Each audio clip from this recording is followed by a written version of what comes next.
Hello and welcome back to Running on Pixie Dust, my podcast and YouTube series about all things running, Orlando, runDisney, and most importantly, the Dopey Challenge. I am your host, Annika. Welcome to episode 36. This is wild. Spoiler alert, I did it. If you've been following along, then you know I started this podcast to align with my Dopey Challenge 2023 training, which was my first Dopey and my first marathon. This is now my successful third attempt at the Walt Disney World runDisney Marathon weekend. Wow, there's just a lot of words happening. That's a lot going on. But I completed once again the Dopey Challenge, which is the 5K, the 10K, the half marathon, and the marathon. 4 races, 4 days in a row. Gotta love it. Here at your local Walt Disney World.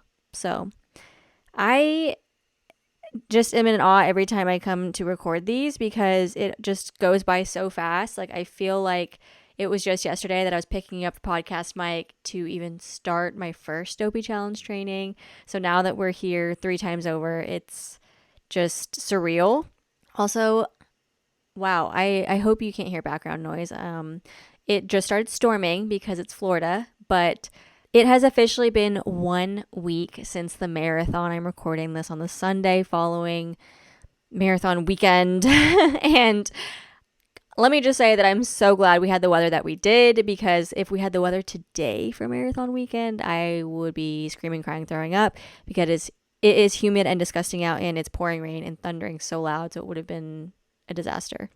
Disclaimer, I'm not a coach. I'm not affiliated with anyone or anything. I'm just sharing my personal experiences and opinions for literally fun. I just do this because I can't stop yapping about running.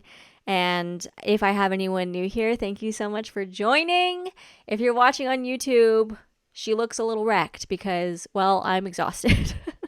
I was pulling myself to record this because I am really excited to record this episode, but I knew if I was just like making up excuses of like why I didn't want to get ready and like get all my notes together, which I did get all my notes together and I am ready to give you the full recap, but I was just like, I can't put this off any longer because I want to record this while it's still fresh and I got to get this out there, and I'm just really excited. So yeah, I didn't feel like getting ready because it's disgusting here in Florida and your girl has been on lack of sleep, so everything's fine. But let's get going with the episode. I always start off with my highs and lows. So let's start off with the highs. High number 1, this was the best marathon weekend yet. I hit a major marathon PR, and you already know that if you're following me on Instagram at Annika's Paintbrush. I posted about 8,000 times between that and TikTok. So where have you been if you didn't know? But I am so proud of the effort that I put in this weekend, and it was such a blast, and it really just filled my cup, and the post-race weekend depression is hitting really hard, so now I have to find a new will to live, but everything's fine. Thankfully, we have Princess Weekend and Springtime Surprise to close out the runDisney season. Oh my god, it is literally pouring down, raining cats and dogs outside. Anyways, it was really loud. That's why that distracted me. But anyway, I also have the Disneyland Halloween race weekend in September. I'm registered for the challenge, so I will be there for the 10K and the half marathon. I'm so excited. And then, of course, the star of the show this year, of course, other than marathon weekend, I am registered to run the Chicago Marathon, and I can't even believe that. That will be my first world major on my way to getting my 6 star, or however many freaking stars they're adding now for these world major marathons. But I will be fundraising for Salute, and I will be sharing more information on that later on. But right now we're still in Dopey mode. We are closing out the Dopey number 3 chapter. We gotta get through that first. Okay. Moving on to my lows. It's over. It's over. Yeah, I don't even want to believe that. Oh, and the TikTok ban. I don't even want to talk about it. I'm not even going to talk about it. Okay, that's it. Those are my lows. That's it. let's get into it. Race weekend recap. If you have listened to any of my race recaps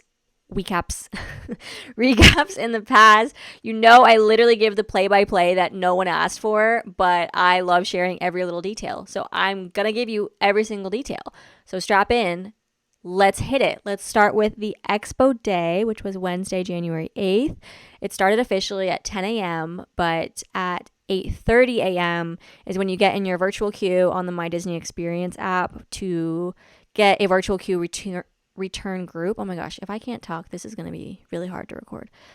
Return group for the official runDisney merchandise area, which is where all the runDisney branded and race weekend themed items will be sold. You have to have a virtual queue on the first day of the expo. For the remaining days of the expo, you don't need a virtual queue to return. But on the first day, the crazy day, you need one. So my mom and I tried, and I think me and Ashley tried too, because we were all going together, to get a good group. And I did not get a good group this year. The virtual queue gods were just like, nah, you got a good one last year. We can't give it to you again. So I think we were a group like 35 to return, which like isn't bad, but you're not going to be within the first like hour and a half of when they're calling groups. And so it's hard to still have stuff left over.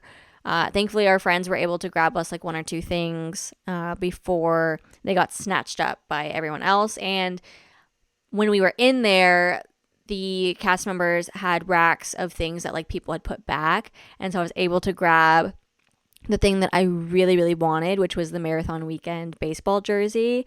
It was like a navy button-up and with orange writing, and it was so cute. I was obsessed with that, and that was like literally the one thing that I wanted to get so badly because I had pre-ordered my Dopey metal pin grouping, or whatever they call it. They put like all three of the Dopey pins in like one pre-order because I really wanted the Dopey metal pin to put on my little Dopey wishable. I'm holding him up on YouTube, but he's got all my Dopey medals on, and he's getting a little crowded because he's got all three medals on there now.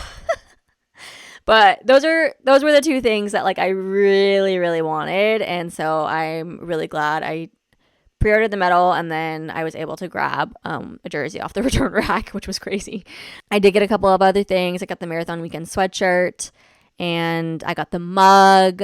I always love the mug because I use that throughout the year and just get so excited for Marathon Weekend.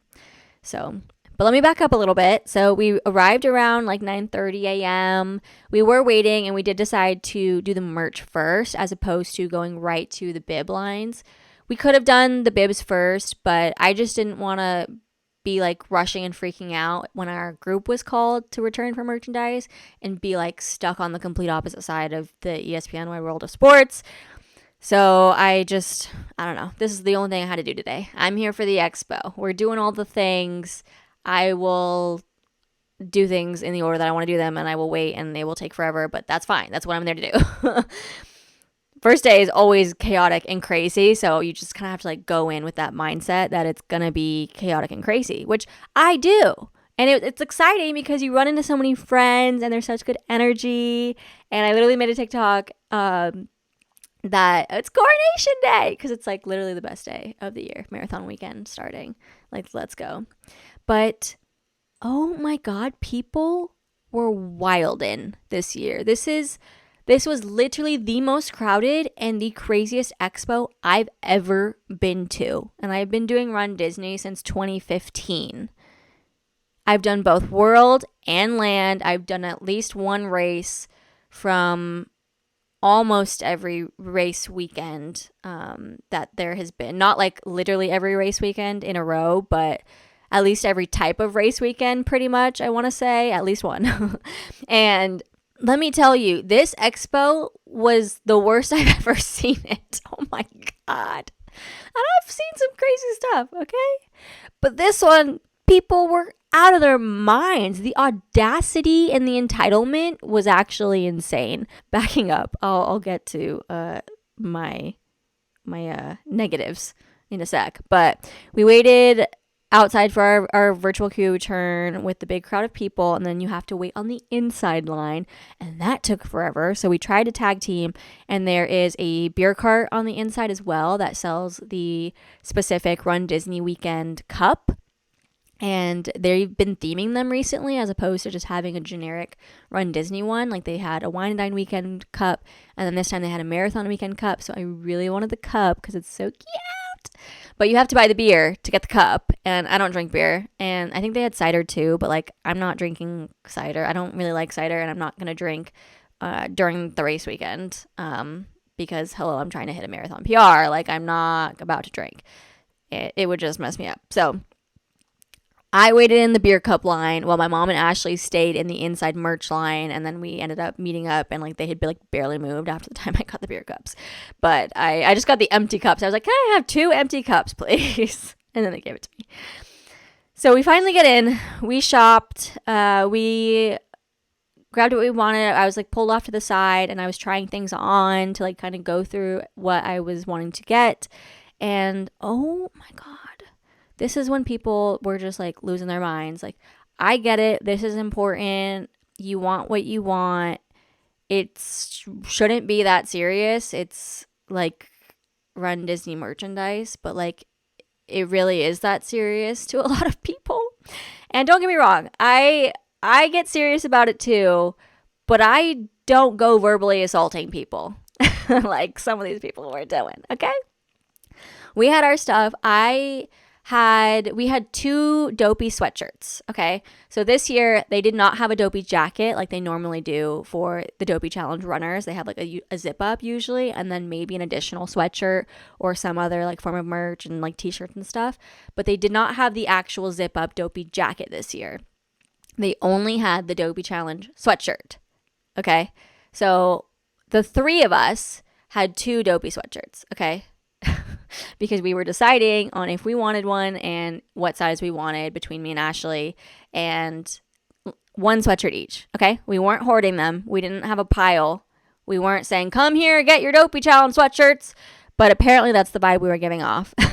And we had at least 6 or 7 people walk by us like, oh, do you want that Dopey sweatshirt? Are you getting rid of anything? Let me know. And it's just like, okay, like I'm used to that. I get it. You're asking if people have scraps and throwaways, whatever. I get it.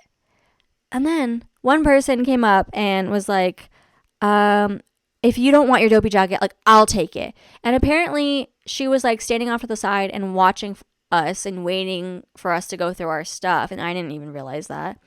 And multiple people came by. I decided I didn't want one of the sweatshirts because of the sizes we had, and I just was going to get a different sweatshirt. And so I decided, okay, I don't want this one. We have 1 Dopey jacket to give away. Like, my God, you would have thought that we were solving world hunger, and I don't understand the like craziness of this freaking sweatshirt, dude. Someone else came up, and mind you, this was like the 8th person at this point that was like, do you have anything to give away? And Ash and I were like, okay, I mean, I guess we don't want this one, so like, here you go. And she started like crying, and she was very happy, and I'm so glad, because I think it was her first Dopey. I don't know. But then another person that apparently had came up to us the first time, or I don't know, earlier on to ask us about Dopey jackets, came and like verbally assaulted us and was like, I can't believe you gave that Dopey jacket. Like, this is my 3rd Dopey. And it's like, okay, yeah, I don't care. Like, it's my 3rd Dopey. What do you want from me? Like, you're not entitled to this stuff, and I don't owe you anything. I'm not holding a Dopey sweatshirt stand saying I have one for everyone. Like, that's not what's going on here. I was so taken aback by that. And I was just like, okay, like, I just don't care. Because if you're going to have the audacity to go, like, yell at someone over a sweatshirt, like, let's, like, put this into perspective, people. So that was crazy. Like, I'm crazy about merch, but I'm not that crazy about merch. Like, let's be better, everyone. Let's be better. Okay? That wasn't the only time that happened. We go to checkout. My mobile checkout wasn't working. I didn't have good service, so we ended up going to the actual like scanner checker router with the cast member, and the cast member was scanning our things, scanning them. I'm purchasing. The credit card is ready to tap. It's going into the bag. These other ladies jump the line, run up to us, stop us. Are you sure you want that sweatshirt? Are you really sure that you're going to get this? As the cast member is putting it in the bag and I'm paying for it.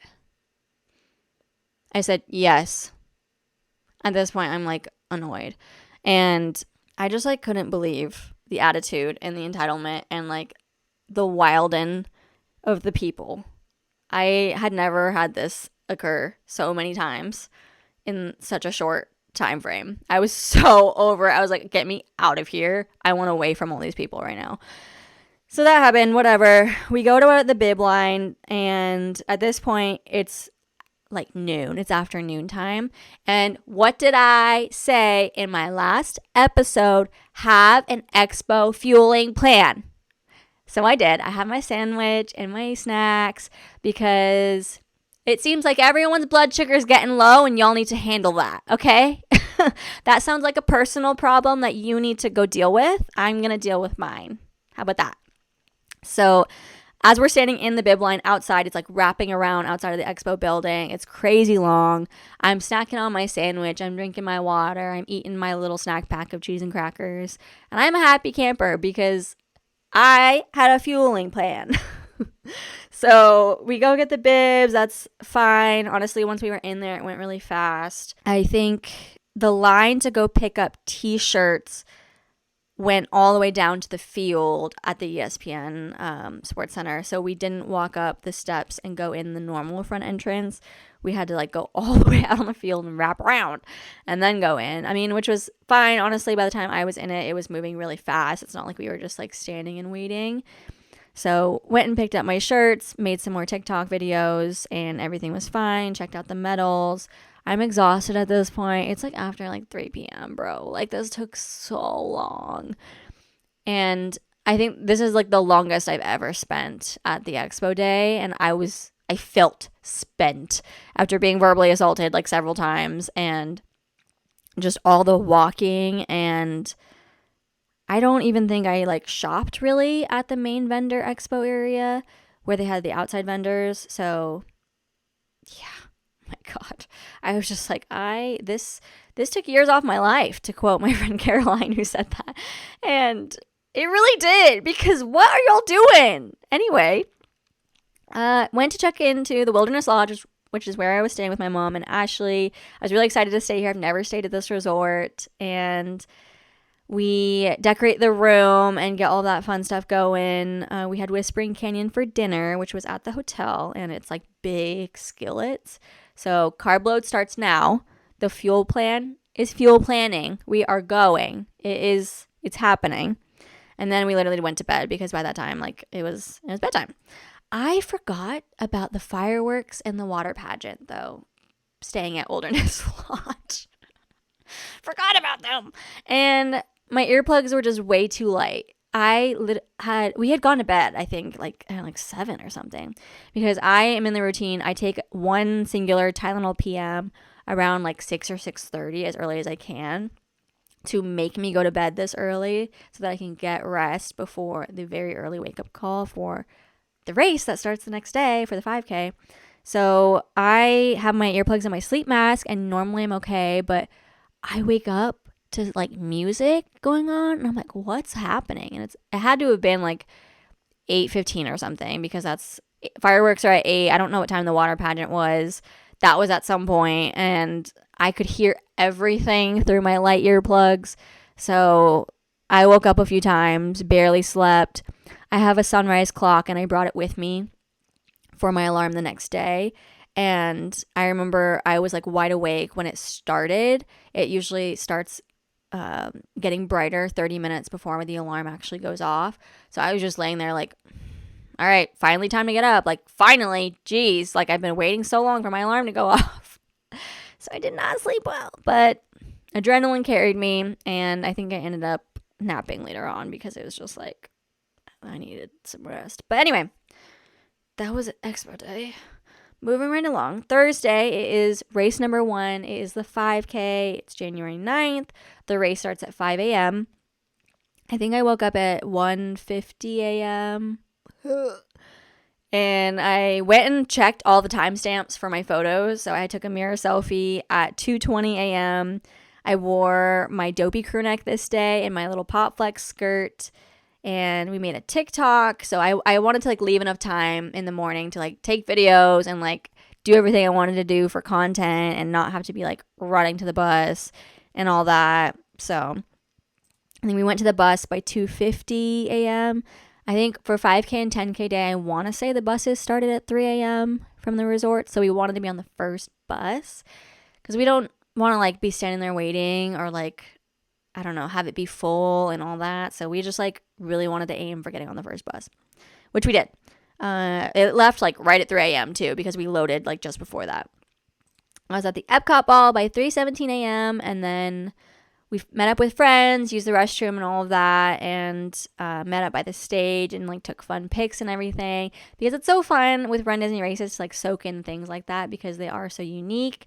They had characters meeting. Dopey was meeting every day, which was great. I loved that. So race started at 5 a.m. I ran most of the race with Ashley, Becca, Shruti, other Ashley, there's two Ashleys, and Jackie. And I had to stop for the bathroom. I had to stop for the bathroom for 5K, 10K, and half, which was so unlike me. My body was just like not adjusting to this new schedule, and that was frustrating for me. So I stopped for the bathroom, and then we also stopped for the Eva Queen from Snow White, which was just a fun PhotoPass character stop. There weren't like a ton of characters for the 5K, which I was kind of surprised about, but I mean, I'm glad we stopped for at least one. Took a nice lap around Epcot and then we were done. I think I took about 51 minutes because I stopped for that real bathroom and we waited for a character and we were just like having a fun run. So that was fun. I got my pic with Dopey after the race because in the corrals the lines were pretty long.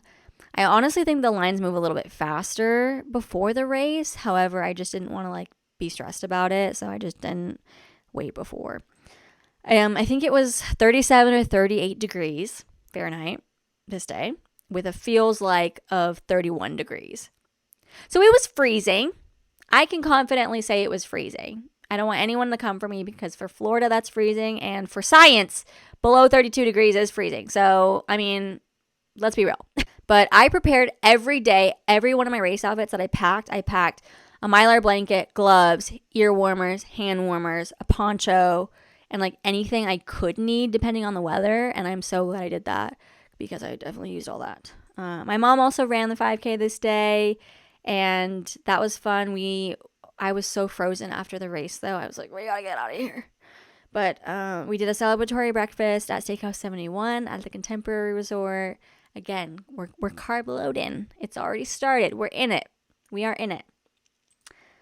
Run Disney ended up including the photo stop I did with Ashley and Becca with the Evil Queen in their recap video on Instagram, which was fun. Because I was like, hey, I know them. That's me. And then we did nothing like the whole day. We just like hung out at the resort. We did Geyser Point for lunch. It was so cold outside. I probably would have wanted to go in the hot tub at our hotel, but it was just like, it was too cold. I was like, I'm not even going to make it to the hot tub to get in there. So we just hung out. I think we had a peanut butter sandwich in bed for dinner and then went to bed. My mom had better earplugs that she gave me, thankfully, that I used the rest of the weekend. And they were much like stronger, like rated for more decibels or whatever. And so I was out like a light for the other nights because those fireworks and that music be going off while we got to be sleeping. Okay, it's Friday, it's 10K day. The race starts at 5 a.m. I basically followed the same routine. Had my mirror selfie at 2:46 a.m. I did a Chip and Dale outfit. We were on the bus before 3 a.m. The weather was the same, so I had my Mylar gloves, hand warmers, ear warmers, the whole ordeal. And I was so glad I did. We got the Epcot ball by 3:27 a.m. Another great race, cold race.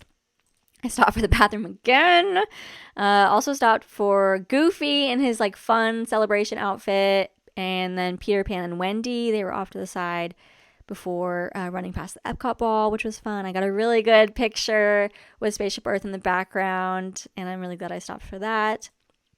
I think my time was 1:19, so hour 19 minutes. Very fun. Met Chippendale after, and my mom was spectating this race as well, and she also had my protein shake that I drank like right after the race because we got to get the recovery going and fueling going because we've got a fuel plan, people. We're sticking to it. We had a big breakfast at Whispering Canyon. I brought my element for hydrating. I did my recovery boots. I think I took like a little lay on the bed. And then I did a little bit of light walking around the resort.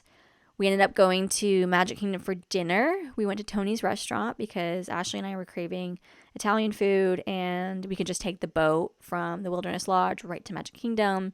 So it was easy. We literally didn't go past like the end of Main Street in the Magic Kingdom. We only went for dinner basically because we didn't want to walk too much. Did our carb load. We had that garlic bread. Oof. Garlic bread from Tony's is so good. I had some spaghetti and meatballs. Delish. I ate so much. And then literally went back, went to bed, prepped everything for the half marathon. All right, day 3. We're going strong. We're going. It is Saturday, January 11th. The race starts at 5 a.m. I think I literally kept the same routine, even though I think buses started earlier for the half marathon day. And I think the largest number of runners were running the half marathon. I think like over 17,000 or something crazy. So the half marathon was going to be wilded. But got my mirror selfie at 2:43 a.m. I dressed as a cheerleader, and I got letters for DPY for Dopey, and I wanted to kind of match the colors of the half marathon art and the medal for Donald and Daisy. It was like light blue. It was fun. I literally reused my cheerleader outfit that I got during COVID when Olivia Rodrigo came out with her Good For You music video. Like that was the vibe. So I got to reuse it. Yes. Honestly, runDisney is a great place for me to pull out my gems out of my storage in my house. It's just like a big Mary Poppins bag that I live in, and I just like have all these random things that I end up using for runDisney because why not? Thankfully, I packed ponchos because I was so prepared. I had one for me and Ashley, and thank goodness, because it did rain like crazy this morning. We got to the Epcot ball 3:33 a.m. and we tried to get in like all of our pictures before the rain started so we would have something before we turned into wet rats. And I'm glad we did that because that's exactly how it played out. We got to the stage, we took some pictures, and then it literally started pouring. We put the ponchos on, and I was so glad to have that. But it was literally raining the entire time that we were waiting in the corrals. That was miserable. It was windy. A trash can, I literally watched it slide all the way down in front of the porta potties and like eventually like flip over because it was so rainy and windy and terrible. But for half and full day, I brought a throwaway water bottle with me that I mixed in Martin 160 drink mix plus liquid IV. And I also carried a honey stinger waffle as like my pre-race carb corrals. Snacks. So I had that. The rain did stop when the race started, but at this point, like we were glad we had the ponchos, which kept us dry, but our feet were soaking wet at this point, and that was just really miserable. It did start kind of like misting a little bit during the race, but then it wasn't bad, so then it just like left, but it was kind of rough with having the feet wet. We did follow 90-30 intervals for the half, and I wanted to run like fast enough for the half to get off of my feet, but not too fast because like you got to save yourself for the marathon the next day. We were in Corral D, and I think we started in the second wave of Corral D, but they let off like a bazillion people. This was like the largest wave that I have been let off in a while, I think.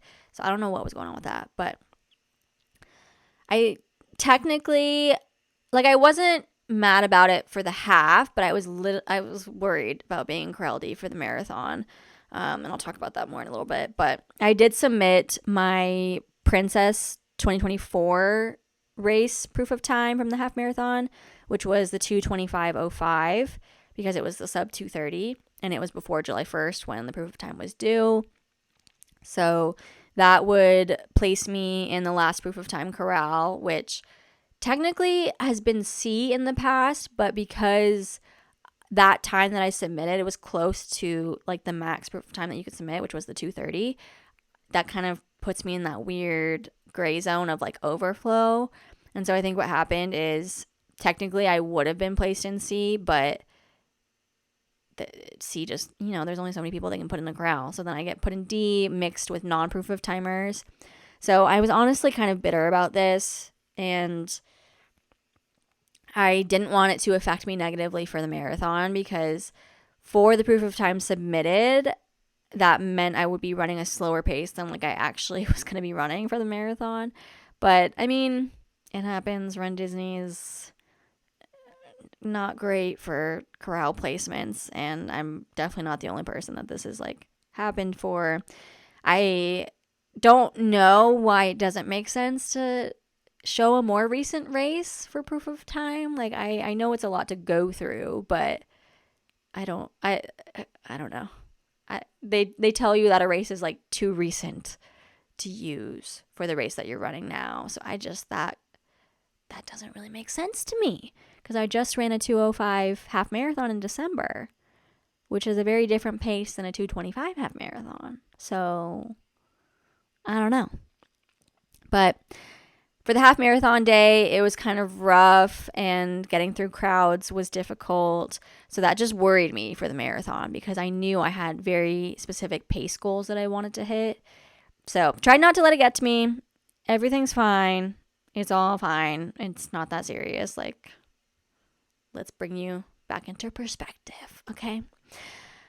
For the half and the full, for both, they had the water pageant out, which was really cool. They like parked them right up against the pathway that we were running on. So we got to go super close to them. They were blasting the music, which was really, really fun. I loved that. We did stop for Marie. They brought Marie out from Aristocats, and because it had stopped raining. So thankfully, like, they brought out the characters again, which was great.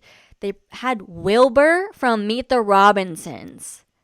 That was crazy. I was so excited to see that. I had to stop. I pulled over. I said, I'm meeting Wilbur. Okay, let's go.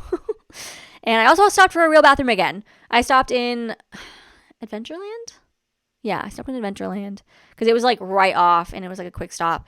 But I was wearing tights for the half, and I think I ended up ripping them when I was like pulling them back up after going to the bathroom, because I was so sweaty, because it was much warmer this day. It was very humid, rainy, in the 60s. It was very uncomfortable and rough, but yeah.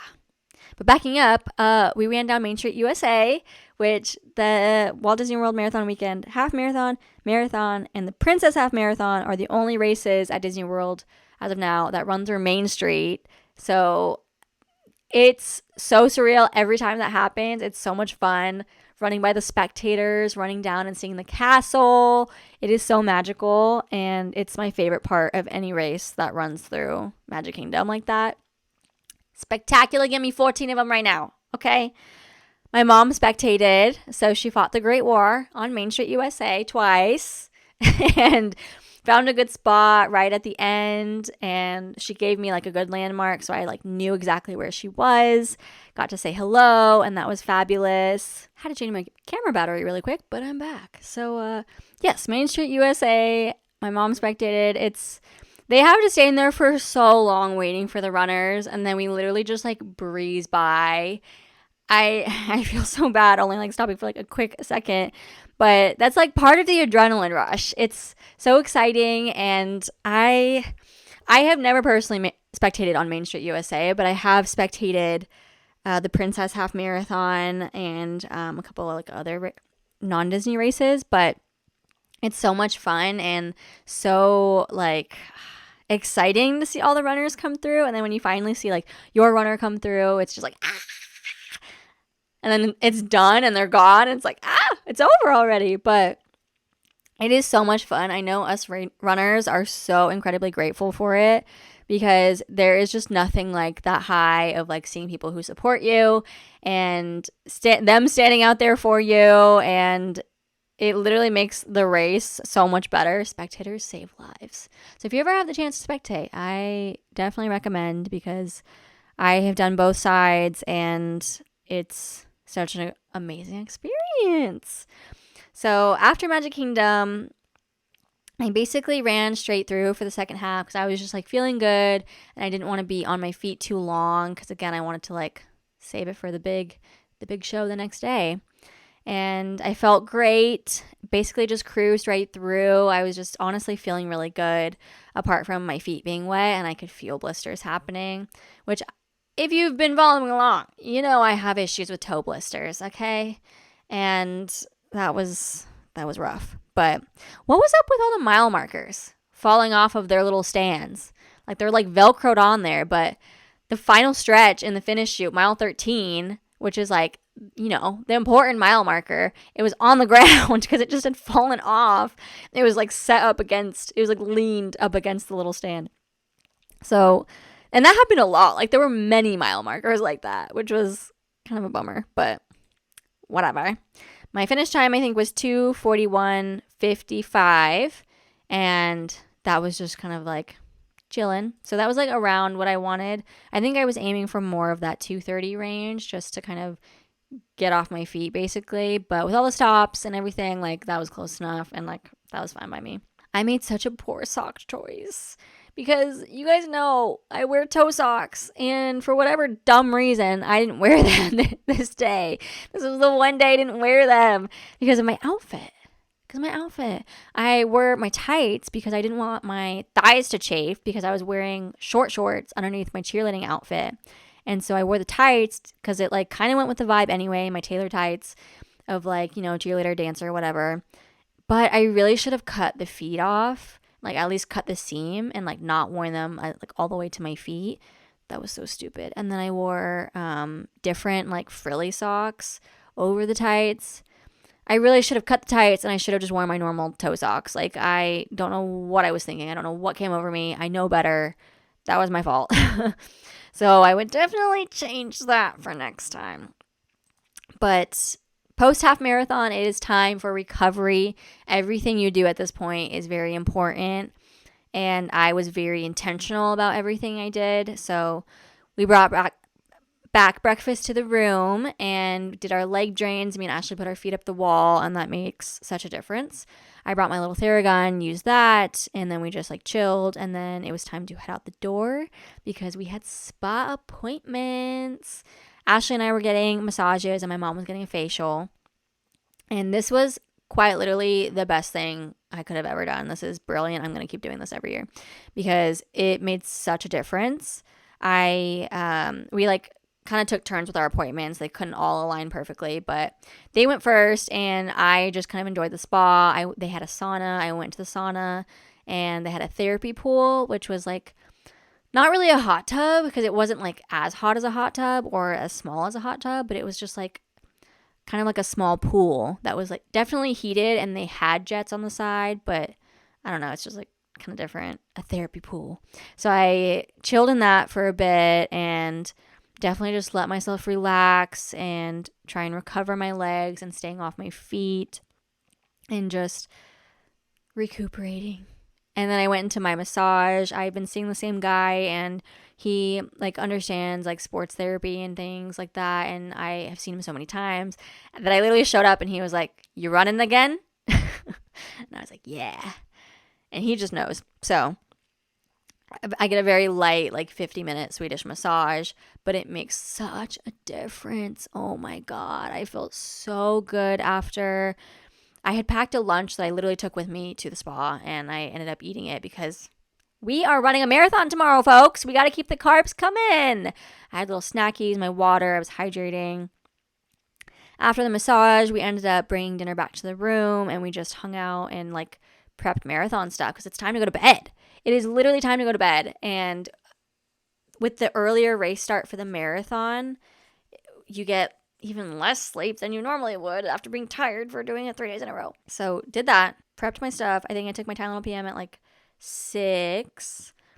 and got everything ready, went to bed, and I was feeling good.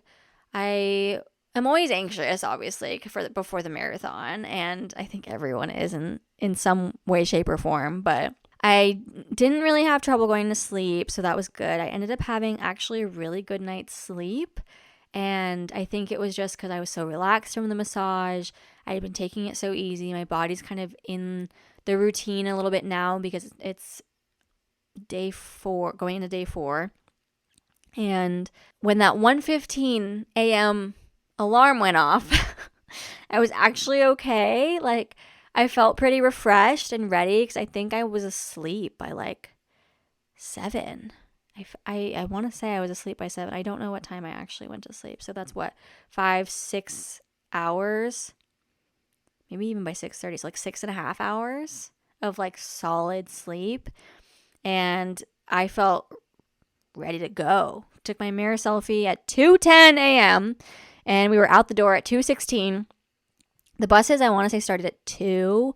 We weren't as stressed about getting on the first bus because, I don't know, we just didn't feel the need to like really rush because the corrals didn't even open until like 2:45, I think. I didn't write that down, so I don't have my fact checks right now, but I think that was the case. And we were at the Epcot Ball at 2:39 a.m. We pretty much went straight to the corral. We sat in the corral for a little bit. I brought a little throwaway cushion. I ordered these little like kneeling pads from Amazon, and they come in like 4-packs and stuff. They're pretty cheap. But I'm so glad I take that because I sit on it in the corral and I'm nice and comfortable. And I want to stay off of my feet as much as I can. So we wanted to claim as far forward as we could within Corral D. And I think I had a video of us sitting at like 3:15-ish. So we'd probably been sitting like 5 or 10 minutes at that point. So I was sitting for probably about 40 minutes. And we didn't necessarily need to get there that early, but I just like being there that early. I like sipping on my Martin drink and like taking half of my snack and like planning that out. Sitting, staying off my feet, just being ready, having a spot. I decided to do no vest this year, which is wild because I did both marathons the past 2 years with my hydration vest. Decided against it this time, and I liked not having the weight, truthfully. I tried it out for the Wine Dine half marathon and my OUC half marathon that I ran, and I really liked it. I found that I could make it work, and the water stops were fine for me. I fit everything I needed in my pockets, so there wasn't really any need for me to have it, and I really liked not having the weight. So I think I'm team no vest now. Like, I think that's working for me.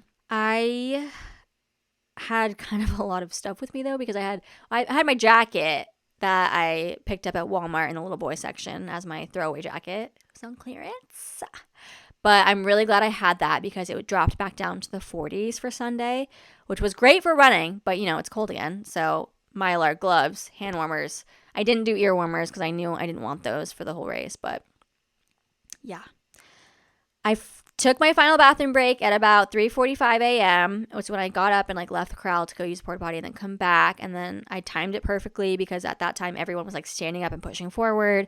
So Ashley held down the fort and met back up with her, and that was perfect. I wore my jacket, gloves, and hand warmers for literally like over the first mile, and then I ended up tossing the jacket and the hand warmers, but I kept the gloves because it was pretty cold. I had arm sleeves though, so anyway, yeah, it was good. But the temperature dropped as the race went on, which was kind of crazy. Like, I finished the race with my hands so numb and uncomfortable because it was so cold. But yeah. Okay, we're finally here. The big kahuna, the hot potato, the big finale. I'm running out of ways to say it's the big day. But yeah, it's marathon race time. We are getting into the race recap. Okay? I told you we were going to get detailed here. All right? I've already been yapping for I don't even know how long. But thanks so much for sticking around. Okay, let's get into it. My race goal. Going into Dopey training, I didn't really know. I wanted to PR for sure, which was my PR is anything sub 5:33 for the marathon, which is what I ran in 2024. During training, I was like, I think I could go for 4:45. That sounds about up my wheelhouse. It's like what, an 11-ish, 11:30-ish pace. And then as training went on and I ran the OUC half marathon, which I did the 2:05:30. Was that my time? 2:05:30. I don't remember the seconds. I remember the hour and the minute, but the seconds I get confused with all the races. And then I plugged that half marathon time into the Macmillan calculators and just reflected on my training. And basically the new goal became to run a 4:30. And I would have loved anything sub 4:33 because that would have been an hour off of my marathon PR of the 5:33, which was so exciting to think about and a really cool goal that I wanted to aim for. So I was going for the 4:33. A sub 4:30 would have been awesome. And I just kind of knew I was going to be around that mark, which is about 10:15 pace. So, which is definitely a push for me. So I made a phone wallpaper of my elapsed times that I wanted to try and get me to that 4:30 and went from there. So let's get going. Race start. I shot out like a cannon. To get through the crowd because of how congested it was for the half marathon the day prior. I was really, really nervous because based on corral alone, just like the average time and like where the pacers, the official runDisney pacers are placed within the corrals, my pace technically would have been like a corral B pace because was the 4:30 pacer, the 4:20 pacer, or like 4:30 pacer I think was in B. I think they were in B. I don't know if they were in C. I can't remember, but just like that worried me, having to like go around people who were not running the same pace as me. But I thankfully was able to like weave right at the beginning, and then after like 2 minutes I was alone. I had like wide spaces around me, which was great and completely like pushed the nerves away, and I was feeling good. And I've run enough races now that I've had enough bad races. I've had really good races. So I can tell by like mile 1 or 2, like how the race is going to go. And so literally from mile 1, I was perfectly on pace and I was like, all right, the 4:30 is mine. The 4:30 is mine. I'm literally going to pull up my splits because I like want to look at them as I'm talking about each mile.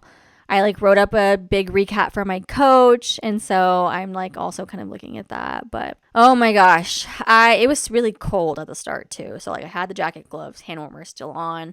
I was going. I think my goal was to stay around like the 10:33-ish mark for mile 1. My Garmin hit 10:26, and I think I was still perfectly on the mile markers at that point. So like as I passed mile 1 marker, my Garmin hit 1, which was great.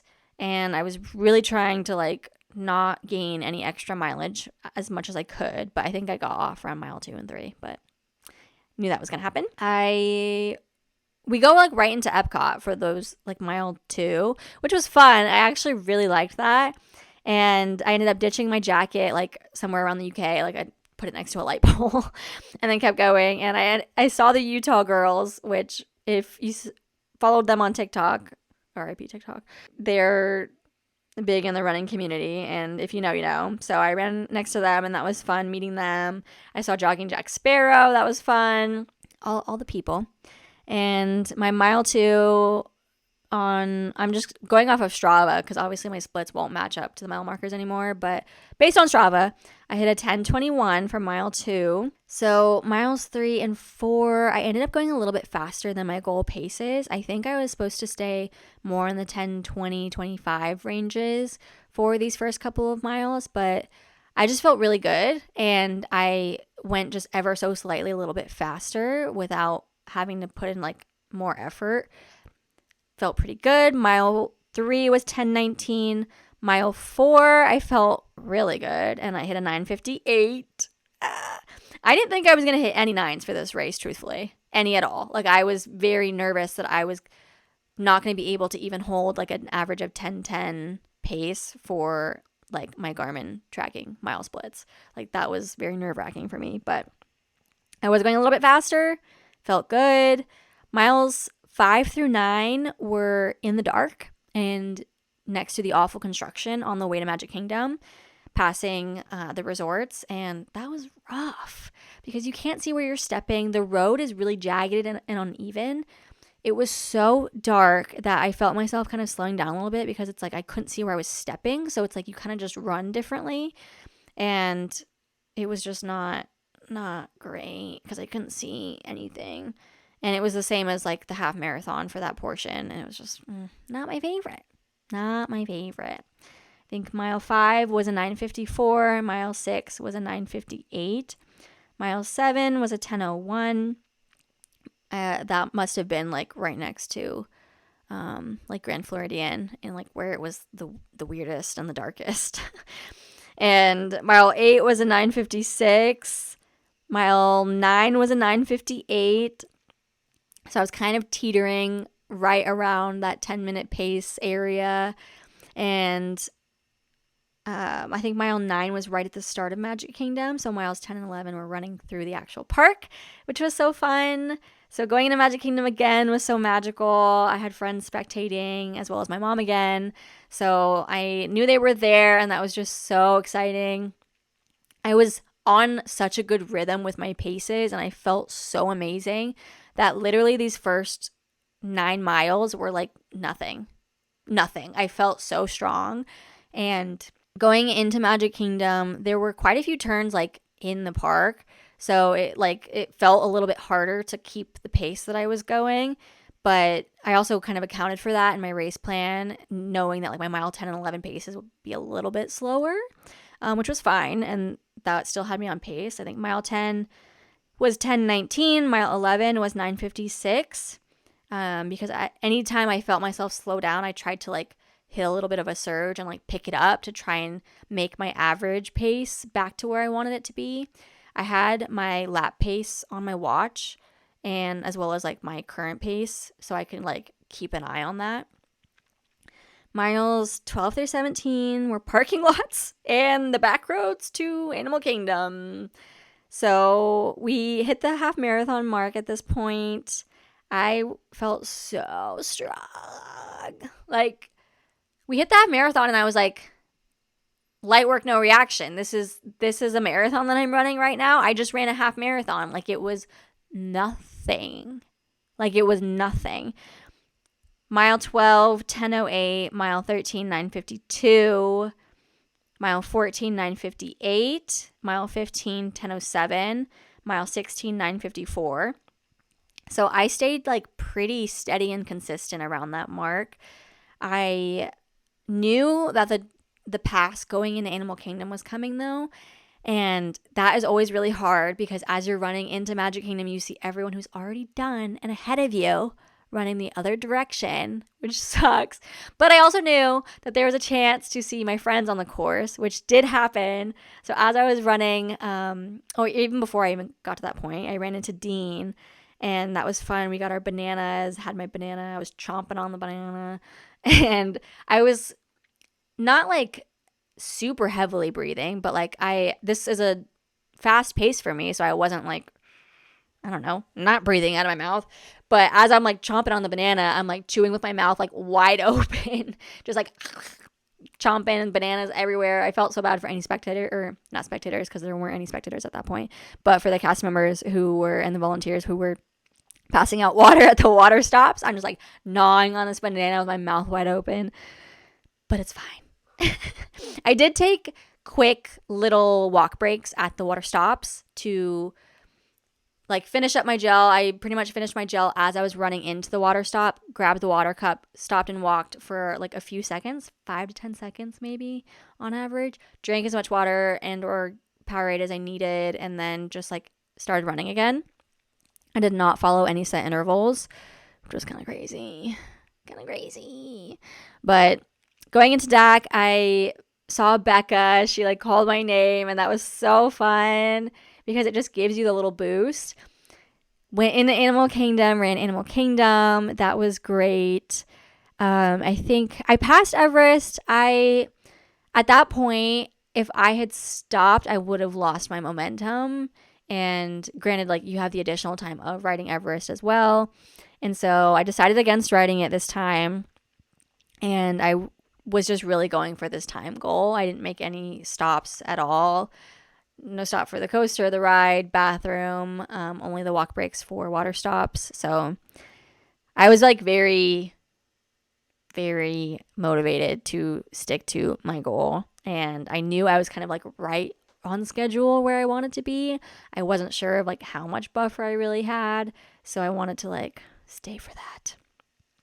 But I will say, starting in Corral D and like running the pace that I was running, it was a major ego boost because let me tell you, I was passing literally everyone.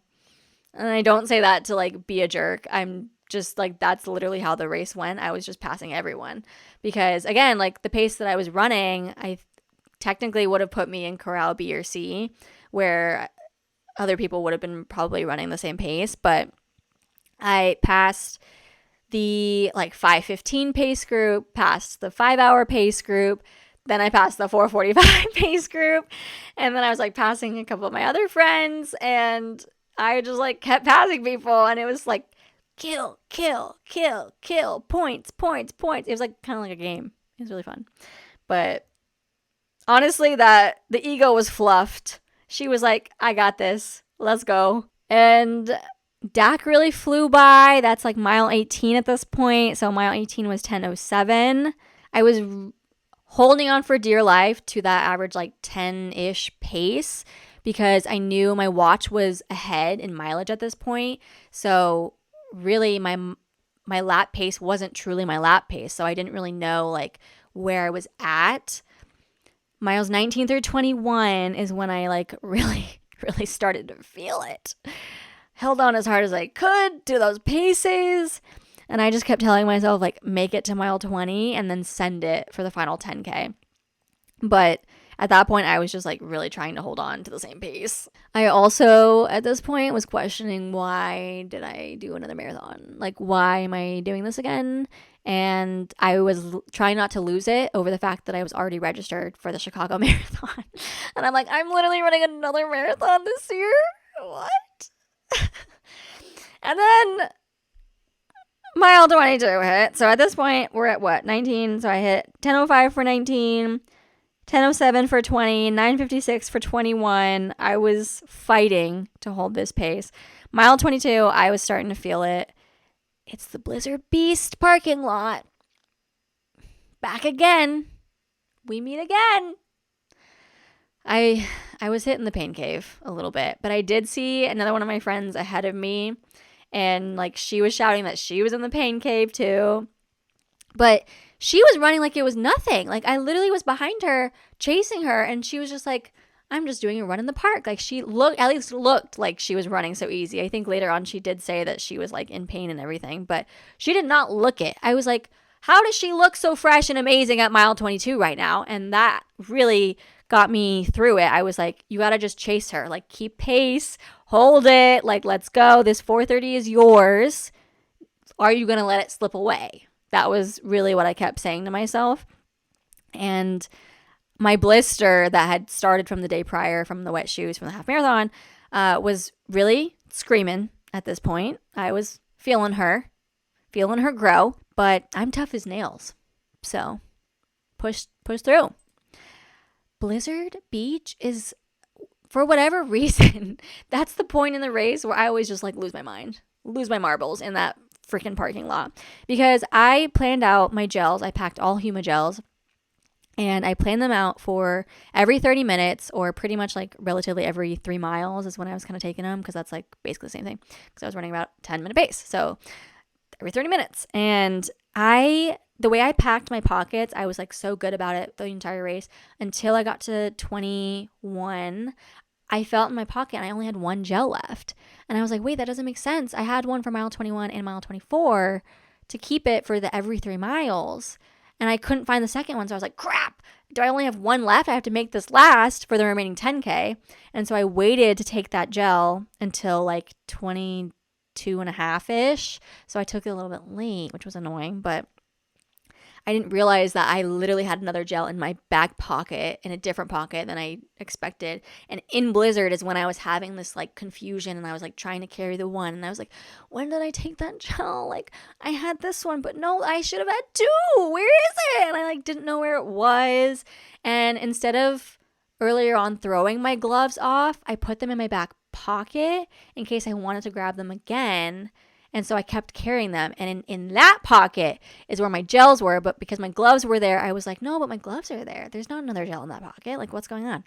So anyway, the Blizzard Beach confusion lives on. It lives on. I'm sure I'll have it again. Mile 23 and 24. Pain. Pain and fighting. Pain and fighting. 22 was 10:07. 23 was 10:03. 24 was 10:17. She was fighting. That one was a slower one. She was fighting. There was an incline and a long stretch of road with nothing on the way to Hollywood Studios. So that was hard. Like mentally, that stretch of road every year is really hard. Coming out of Blizzard and I'm just out of my mind, trying to hang on this long stretch of road. The sun is in your eyeballs directly, and the temperature also dropped at that point. My hands were numb. I could not feel them. I was getting a video in each park, and at this point, I think Studios is like at what, 25 or 24? I got like one quick awful video in Studios, put my phone away, and like I couldn't do anything else. I should have reached back for my gloves because I had them on me, but for whatever reason, I just like couldn't process how to do that. Brain cells gone. We're not with us anymore. Like I was not there anymore. And I like couldn't figure out how I was going to grab my gloves without like losing the momentum, because it would have broke my focus basically, and I would have like started walking and just like lost my pace and everything. And so I was just like, I can't do it. They're gonna stay back there. It's fine. Just finish. You have 2 miles left. 2 miles. Like you can do 2 miles in your sleep. Let's do it. I just couldn't bring myself to grab them. But yeah, blister, hurting, pain. We hit mile 25. I was putting up a big fight because I knew I was close to the 4:30. I didn't know how close either, because at that point my hands weren't working. I couldn't check my phone to like look and like see what the elapsed time and like where I was like at the mile marker. So I had no idea.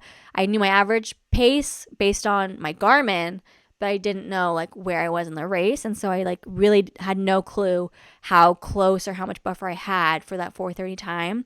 So I was like, just push as hard as you can and try and get sub 10-minute mile lap paces on your Garmin at least to keep us on pace, because we know that we were on track. And so just like keep it. Just keep it. Just hold on. You're almost there. And that's what I did. So mile 25 was 9:58. And oh my gosh, that like last mile, thank goodness we didn't have the big run through Epcot showcase, because unpopular opinion, I didn't like it in past years, because you get to Epcot and you're like, I still have to run the whole freaking world showcase. And then you see other people finishing with their medals on and you just want to die. So I was actually very happy with the new ending of the course. Sorry, everyone. Sorry. But in my notes to my coach, like let me read my little paragraph here. So mile 26, it's almost over. I wouldn't dare let up now, because it's in the bag at this point. Like that's what literally pushed me to keep going, is like, you have your goal. It is in your hands right now. Like you have it. Are you going to let go of it? Like, no. I did still see my friend up ahead of me, and I continued chasing her, which really helped me. And I tried to go as hard as I could. I wanted to be done. And I kept repeating like that Kobe quote of like, don't stop when you're tired, stop when you're done.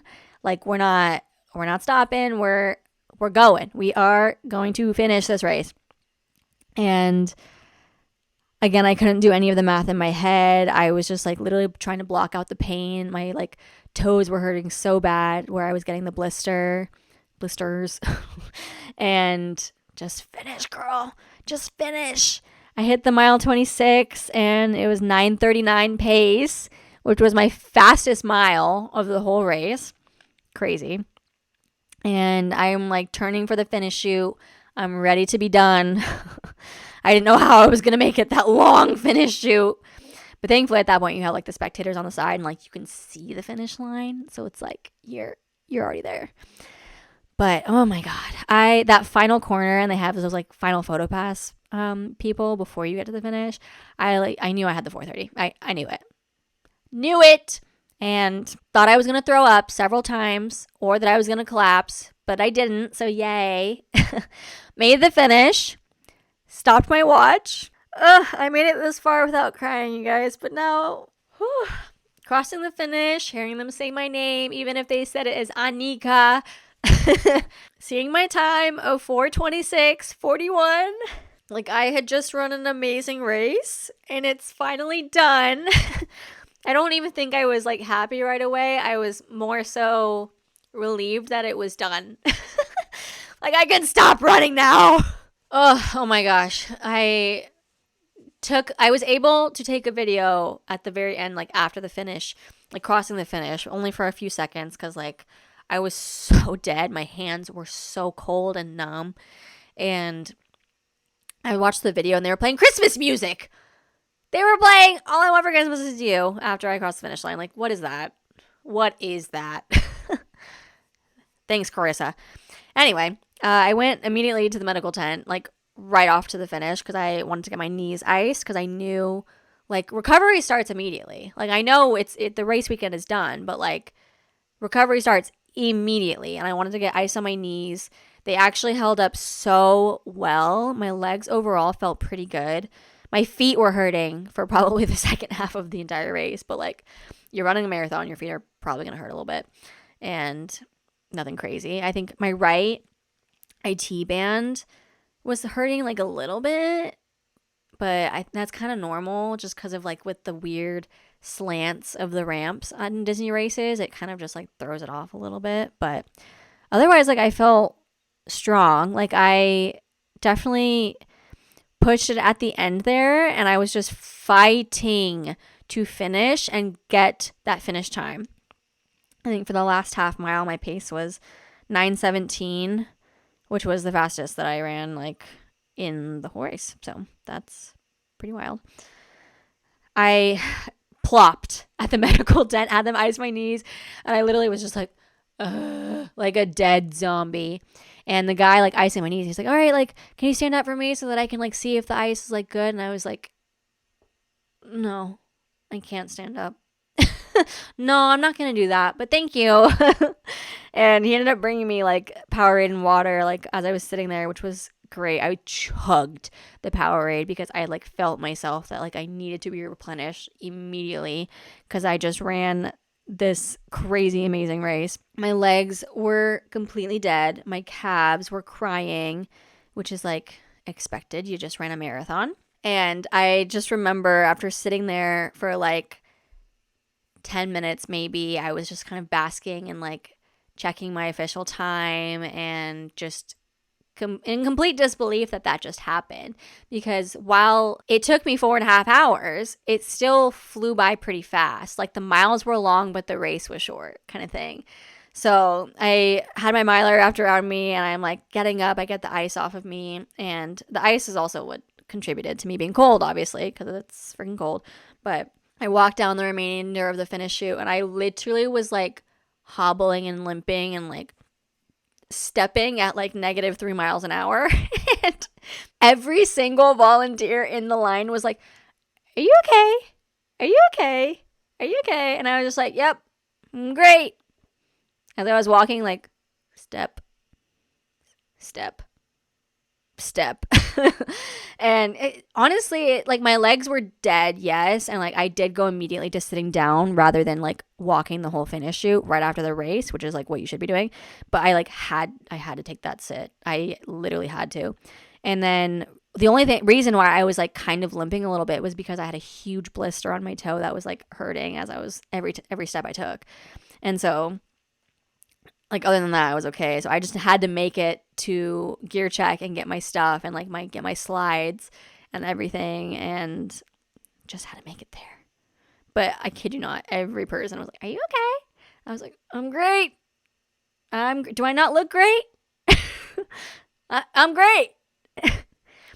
But oh my gosh, meeting everyone at the finish reunion area. Oh my god, so fun. My mom came and gave me a big hug, and like I'm like bawling my eyes out, and Alex came over and like she was like wiping my tears. She gave me her hand warmers cuz I was standing there like convulsing and shivering cuz I was so cold. And thankfully, I like in my gear check bag, I packed my recovery slides, packed short compression socks that I just like, they're like ankle socks that I change into to take off my like racing socks. And so I don't have my freaking toe socks standing out in my slides, like looking weird. Okay. Whatever. Hot people run in toe socks. That's all I'm going to say. That's all I'm going to say.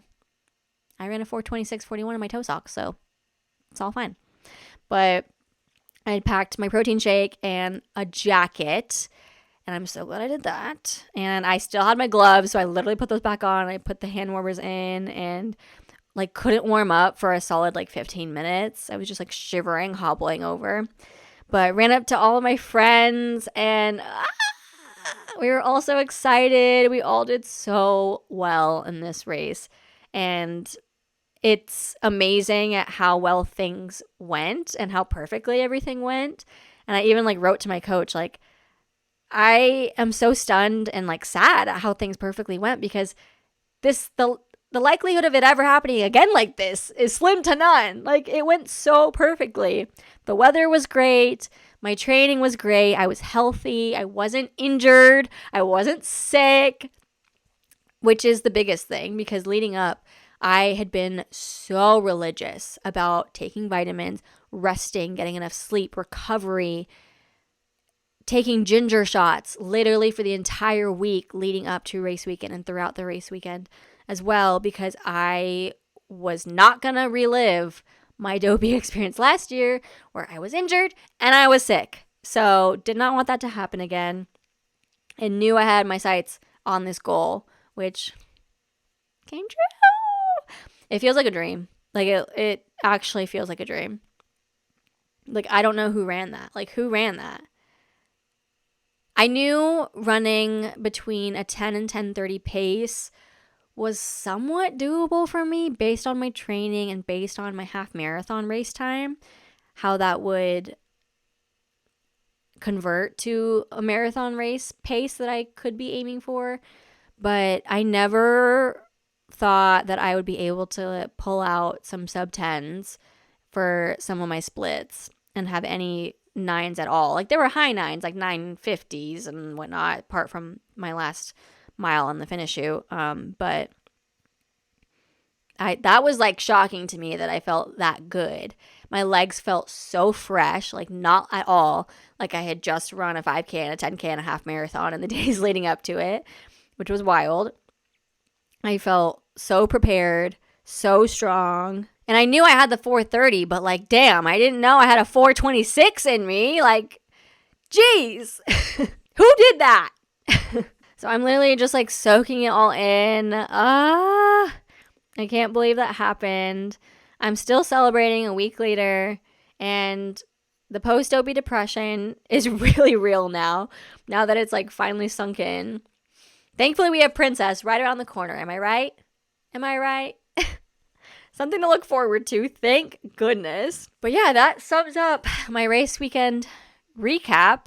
That I'm in disbelief. Like, someone pinch me. That was a dream. I can't wait to do it again next year. Maybe. But I honestly think I might like party pace the marathon next year, I think is my goal, because I've got Chicago later this year, and then I don't really know about any other races yet that I haven't mentioned. Like, I mentioned everything that I'm registered for, so we might squeeze in a few here and there, but yeah, I don't really know yet. But yeah, that ties me into my final section, by the numbers, we've got my countdowns to Princess Weekend. I'm running the 5K, the 10K, and the half marathon, so I'll be running all 3 races. We are 1 month and 1 day away, thank goodness. I don't know what my goal's going to be for that yet, because I had been striving for the sub 208 half marathon, but I got a 205 at OUC half marathon in December. So we already did that. Next goal would be like a sub 2 half marathon, I guess, but like, I don't know. It's like such a short window between now and then. Like, I don't have like a whole training cycle to go through or anything, but I don't know. I just don't know. So, and it's all weather dependent, because if it's hot for Princess, there ain't no way that I'm going to like push for a really hard goal, because that's just like not going to happen. But yeah.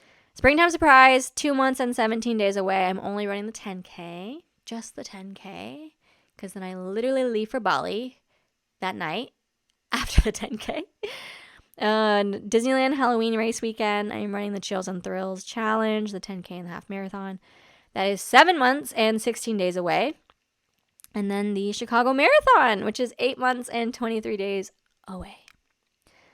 Wild. So those are all the races that I'm like registered for currently. I'll probably maybe sign up for a couple local races here and there. And Dopey 2026 is to be determined, but I don't know. I always have such a great time for Dopey. I love marathon weekend. So we shall see. But that pretty much wraps up this episode. Next episode, I definitely want to cover Princess training. And obviously I'll have coverage for Princess Weekend too. But for now, I'm just going to bask in this amazing marathon PR. Over an hour. That's crazy. But if you've stuck around this far, thank you so much for listening. I appreciate it. And oh my God, I'll see you next time. Get moving.